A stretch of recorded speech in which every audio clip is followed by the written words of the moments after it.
We've seen hundreds of existential characters across all forms of cinema.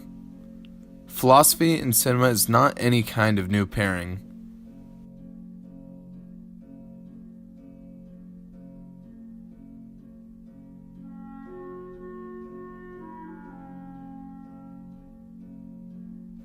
But one director that sticks out in his creation of existential characters is Terrence Malick.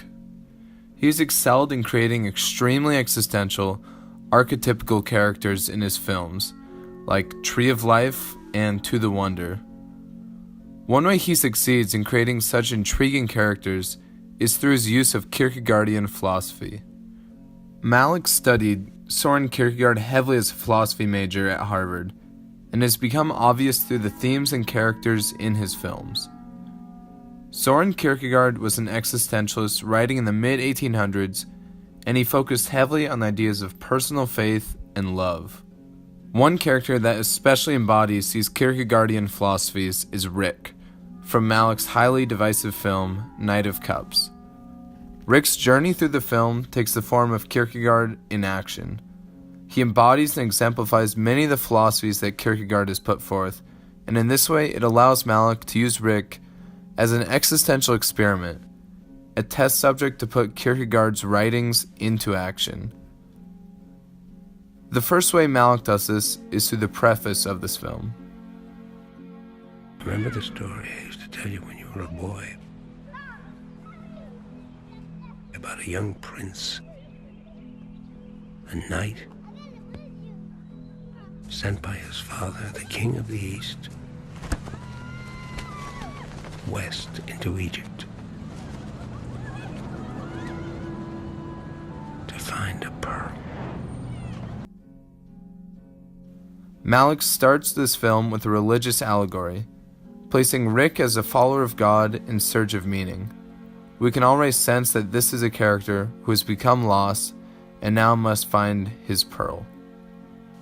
As the film progresses, we see that Rick is truly lost in the temporal world. Kierkegaard would consider him a Kierkegaardian aesthete, someone who is only interested in the moment and must constantly be moving to not grow bored. You don't want love.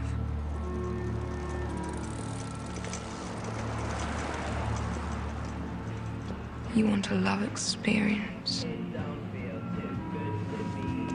He's someone that doesn't want to fall in love, but would rather just have the mood of falling in love. It's become obvious that Rick is not only lost, but confused. As he enters a party, seemingly in a place of extreme temporalness, we see a double take on a girl with faith tattooed on herself. This introduces Kierkegaard's idea of repetition in the journey to faith. The idea that someone can achieve true faith by going through a process of repetition, such as giving up everything only to gain it all back. This relates to the story of Abraham and Isaac, which he talks about in one of his main writings, Fear and Trembling. In the story, God demands Abraham to sacrifice his son, but stops him just before he goes through with the act. In that moment, Abraham had lost everything, but at the same time, through his faith, he gained it all back. A way of seeing this categorization of faith is through the metaphor of swimming. From a quote of Kierkegaard, he states, "When learning how to make swimming movements, one can hang in a belt from the ceiling. One may be said to describe the movements all right, but one isn't swimming. Likewise, I can describe the movements of faith, but when I'm thrown into the water, although I may be said to be, I make other movements. I make the movements of infinity, while faith does the opposite. Having performed the movements of infinity, it makes those of finitude." It is at this point in the story that Rick begins his dive into faith and his journey towards being a knight of resignation. In Kierkegaard's writing, the knight of resignation is one who jumps in the pool, but doesn't start swimming. It's someone who is reconciling with the world they live in, but haven't made the move to the eternal. An example of this is a tragic hero, someone who has lost everything and must reconcile with this loss in the temporal world.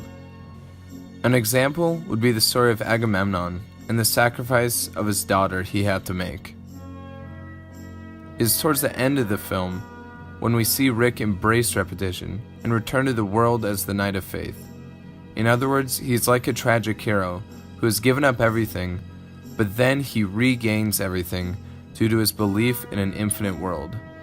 Abraham sacrificing Isaac, who is everything to him, but also believing that there's an infinite world afterwards, through what Kierkegaard has termed the absurd, exemplifies Abraham as a knight of faith. Rick has regained his belonging in the world because he is no longer reconciling his loss, but rather embracing the now because he knows that all he has lost will be returned in the infinite. It is at this point that we reach the final chapter, titled Freedom, in which Rick has met Faith incarnate. She is seemingly normal, but she is a representation for the freedom that Rick is now able to experience through his journey in faith.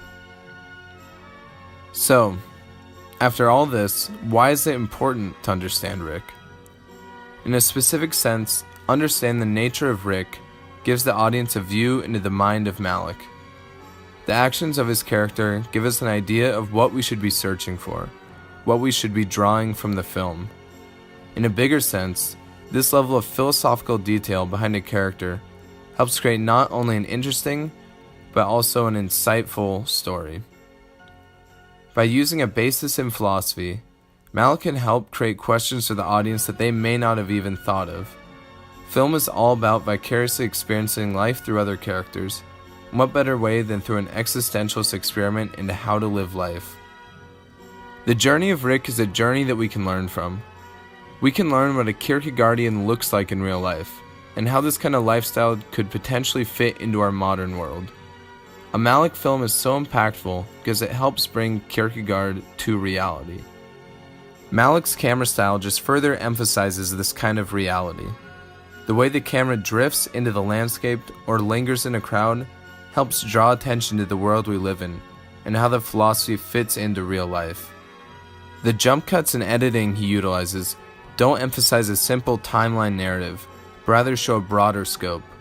Memories, experiences, and emotions seem to fall into his editing as clips race past like a life being lived. All this is vital for creating a Malick film, because as the credits roll, he wants the audience to examine the film. But more importantly, he wants them to examine their life.